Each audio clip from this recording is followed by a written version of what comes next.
The only way to discover the limits of the possible is to go beyond them into the impossible.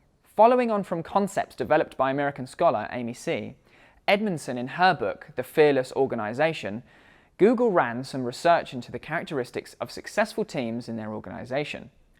They concluded that how a team works together matters more than who is on the team. Teams that work together always outperform teams with better individual performers.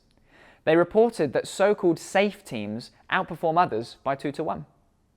Google's research states that effective safe teams exhibit 5 dynamics. Like a hierarchy of needs, the foundation of this is psychological safety. The list below represents a hierarchy of 5 dynamics with the most important first. 1. Psychological safety.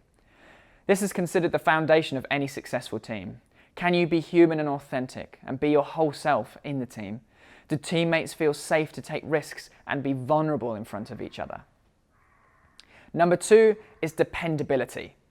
Can you trust your team members to get things done on time and hit the high bar that you set? Or do you feel you can't leave it to others? If it is the latter, this will lead to bottlenecks in work and just frustration. 3 is structure and clarity.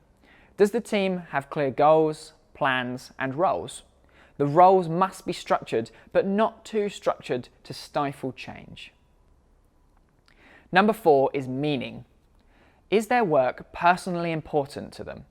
Does it mean something on an individual level? And lastly, number 5 is impact. Can team members see the impact of their work? The work that team members do matters and creates change. Psychological safety is therefore the most important element for an effective team. Google recognizes 3 components of psychological safety. They name them thus. Number 1 is voice. Do I have a voice? And when I say something, am I heard? Do I feel like I belong? Number 2 is trust. Can I trust other people with both my personal and business things? And number 3 is inclusion. Simply, do I feel included? Are you encouraging voice, trust, and inclusion within your sphere of influence? To create an environment where colleagues do not feel embarrassed, rejected, or punished for speaking up, you need to consider a few things. 1.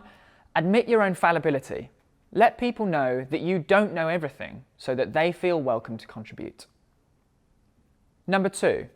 Remember that work is a series of learning problems. Accept that things will go wrong and welcome errors and mistakes as opportunities to make things better. It's far more fun to work on a challenge or a discovery. Number 3. Ask more questions and welcome all ideas. In meetings, don't dismiss ideas or thoughts, encourage them.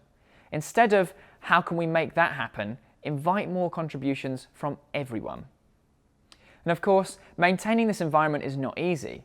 You must consistently work at it to ensure your team feels safe. At the beginning of the project, you could set the tone by asking the entire team for 3 things they bring to the project and 3 things they each want from a project. You could also invite the team to read this chapter and complete the Amy C. Edmondson Psychological Safety Team Survey.